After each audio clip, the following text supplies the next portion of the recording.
can hear you, you know, sneaking around, filthy little goblin, rat vermin, trying to steal my gold.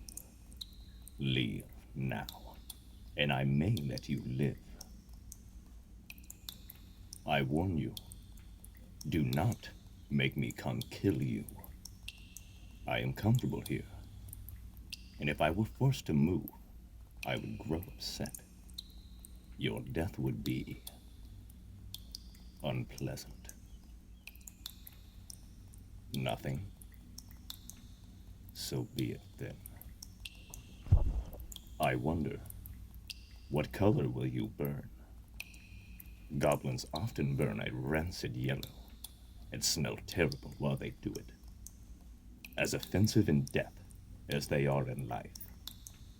Some burn green, however. I haven't yet ascertained why.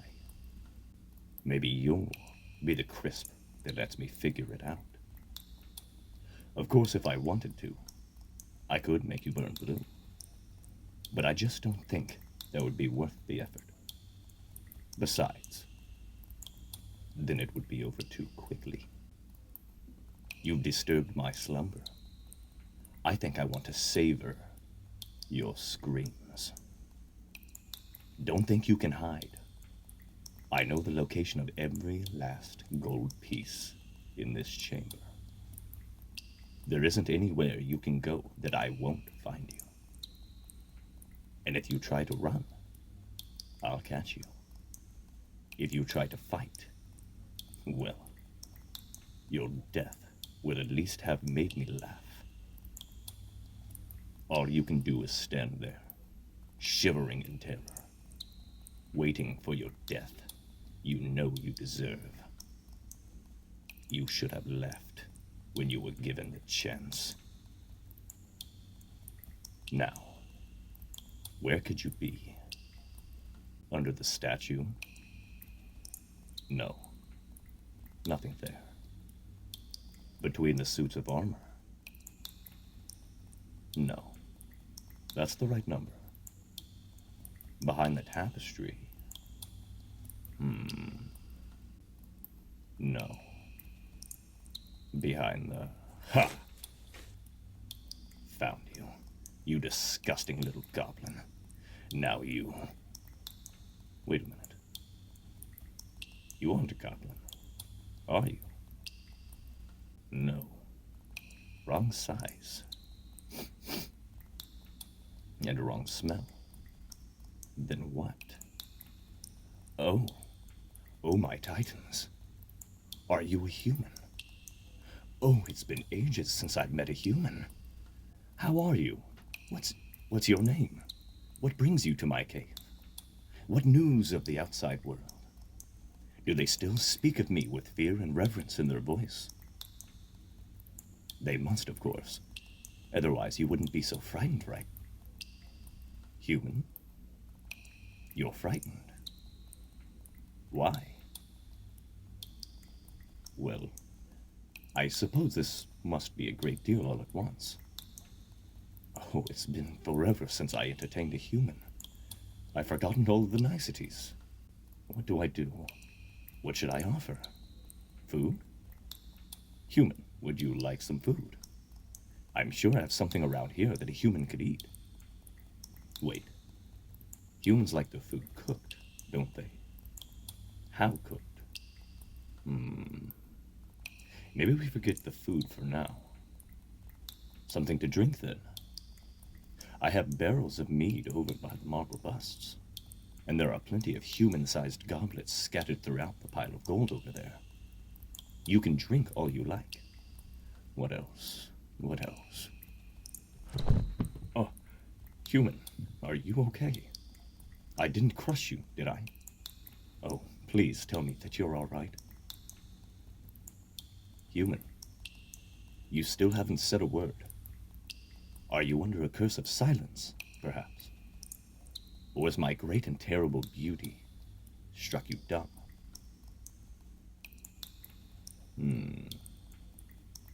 If it is the latter, maybe I should change my appearance somewhat. Besides, it's Difficult to carry on a conversation with something the size of one of my talents. Oh, it's been a long time since I've done this. I hope I still remember how. Wonderful. Now I look like a human. If memory serves, this human form matched the beauty standard exactly the last time I used it. I don't know how much it would have changed over time, but surely not so much that I now look less than fabulous. I must admit, I can see the appeal of this form. Nothing like the sleek lines and brilliant scales of my normal, draconic body, of course. But still, there is a certain grace to this. I can understand the human appreciation for softness and strength in equal measure. Human, you haven't complimented my form yet. Is it not beautiful enough for you? Do you want me to change it some? Human, are you okay? You appear to be shivering. I can make out your face much better now, and you do not look happy. Is something wrong? Human, you need to speak words. I cannot read your thoughts, and I am inexperienced at deciphering human body languages. Frankly, I was shocked to learn that body language was a thing. Why not just speak what needs to be spoken? But I digress. Now tell me, is something wrong? Have I treated you incorrectly? Broken propriety in some way? Is my hospitality insufficient? What? What is it, human? I thought it was understood. I never meant you any harm. I believed you were a goblin when I made those threats. I would never hurt a human. Your kind and mine are friends. You are perfectly safe with me, as long as you don't try to burgle my treasure. Friends or not, some things cross the line. I swear it, human. Unless you attempt to cause me harm, I will cause you none. There. Do you feel better? Worries assuaged? That's good. Now come. Sit with me. I have small furniture left over here from the last time I had guests. Please, make yourself comfortable. Marcos, bring us something to drink. Oh, Marcos? He's my wind servant. He doesn't have a name, but he really isn't a he. He's just wind. But I have to think of him as something. Him is easier than it. But that doesn't matter. Human, what can you tell me of the outside world? I've lain here in state for such a long time. I know so little of how the world must look. What? No. That's ridiculous. Don't lie to me, human. I won't harm you. But it would still not be wise to upset me. How can that be? Humanity forgetting dragons? We who once protected you from the terrors of the night. Explain now.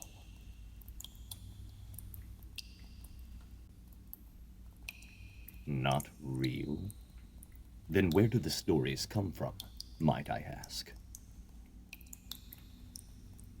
Has no dragon been seen in centuries?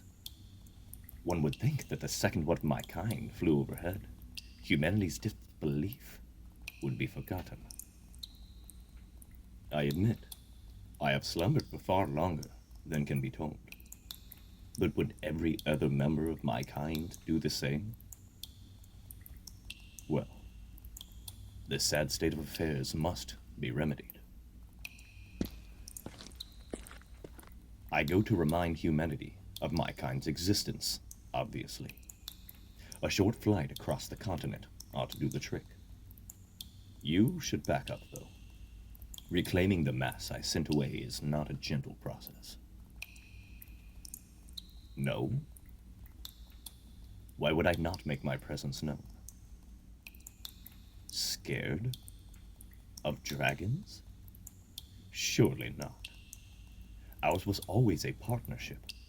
We protected your kind from monsters you could scarcely comprehend. And you kept us well fed with livestock and well stocked with treasure. Take them? Take them? Human. If you were not so ignorant, I might take offense to that. No dragon has ever took a single chicken we hadn't earned. All that was given to us was offered willingly, and it unnerves me that you would have forgotten that. If humanity has no memory of my kind, then they deserve to be frightened by my majesty. Human. I fail to see how scaring people would be a bad idea. I wouldn't be hurting them, of course. And a new partnership could be established later. But for now, it might be the best way to remind them of what they never should have forgotten. Yes, what humanity fears, it attacks. I remember that much. One of your more endearing traits, to tell the truth. More than once, I watched a group of humans band together to face a monster that could have slain them all with ease. Their courage in the face of such terrors was admirable, even if their actual ability to face their foes was lacking. Yes, I do believe that humanity might attack me. What of it? I am a dragon. They wouldn't even scratch my scales. Human weapons could not have improved so vastly. I know not what these missiles are, other than some form of projectile. But no longbow or catapult could ever harm me. Now, back away from me, so I may resume my draconic form without causing you injury. You are being remarkably obstinate about this, human. Fine. I can wait to reassert my presence on the world. So tell me, then, if you are so eager to talk, why you came to my cave. You cannot have been to visit with me, as I had assumed. Exploring? You would go into the deep places with no armor or sword, out of nothing but a desire to learn about your world. Foolish. Laughable, but foolish. I can understand. I too once wanted nothing more than to discover the secrets of the realms, of magic, of dragons, and humans and fae. But I was protected with scales and fangs and fire and magic. Unless I greatly miss my guess, human, you have none of those things. Why would you take the risk? Nothing dangerous? Nothing dangerous? Human, the cave system you are currently exploring leads to no fewer than 3 goblin warrens, 6 cursed idols guarded by cultists, permanent portals to both the low and the high realms, a necromancer's crypt, and, not least amongst these, my lair. If you had stumbled into any other cavern, or if I had anything less than fond memories of your kind, you would currently be a stain on the floor. Nothing dangerous indeed. I cannot help but find myself curious. Why did you not believe there was danger? Surely humanity has not lost all of the old wisdom. The places where the sun doesn't reach, where the ground grows black, where the air growls foul, or where dark twisted things live. The kind of things you apparently no longer have dragons to protect you from.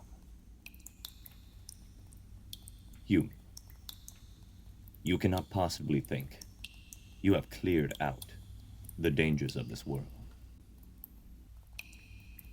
Even if humanity has grown unaccountably strong while I slumbered, monsters and dark magic and the vile things on the borders can never truly be eradicated. They always survive, in one form or another, and return to plague the world another day. All one can do is be vigilant against them. You risked much, coming into a place of darkness without even knowledge with which to arm yourself. Still, good has come of it. Now I am awake, and I may remind humanity of what it has forgotten. If it would kindly back away from my human form, so I might. What is it now, human? You begin to bother me with your insistence on this matter. What is that in your hand? Why does it shine like that? That picture, is that meant to be a dragon? Human, what is this device? Calling it a phone does not help me understand. What is its purpose? What is a video? And how does it play with one? Human, you are making no sense. Fine, I am watching. The pictures are moving. What is this? Is this a video? How does this phone create such a thing? I sense no magic on it. Fine. I shall watch, but you must explain afterward. Human, is this real? Is what I'm watching truly happening? If that is true, what kind of magic could create this? Technology? No. Sailing ships are technology. Metallurgy is technology. This is beyond that. I think, human, that I shall take your advice. Perhaps I should not adventure into the outside world without first learning more of it. My slumber here was comfortable and safe, but I can see now it blinded me to many important developments. Well, I was hoping that you would stay to teach me. You are the first human I've spoken to in hundreds of years, after all, and meeting another might prove difficult. I could, of course, attempt to study the world through magic, but what I saw, I would lack context for. Much better to be taught by somebody who understands. I suppose I can't be sure how long it would take, but given what you have shown me today, and what you have used to show it, it could be several days. I can provide for you for as long as you stay here, of course, and I can pay for your service. Shall we say, any any 3 items from my hoard? As long as you can carry all of them at the same time, and none of them are magical. Oh, naturally. I have food tucked away somewhere. I haven't had much need of it, but if I am to be awake from now on, I'll find myself needing it soon. There will be plenty for you, as well as liquid refreshment, soft places to sleep, and a conversational companion who is eager to listen to whatever you have to tell him. Oh, wonderful. I suppose the first question I should ask, then, is your name. I feel incredibly rude, having called you human this whole time. Oh, that's an old name. I knew a human named that long, long ago. Since I know your name, it is only right for you to know mine. I am called, in your language, Tiamat, he of the crimson fangs. I know that all you have heard of dragons is from stories, but is there any chance that my name might have survived in them? Really? Well then, please, tell me any legends you might remember.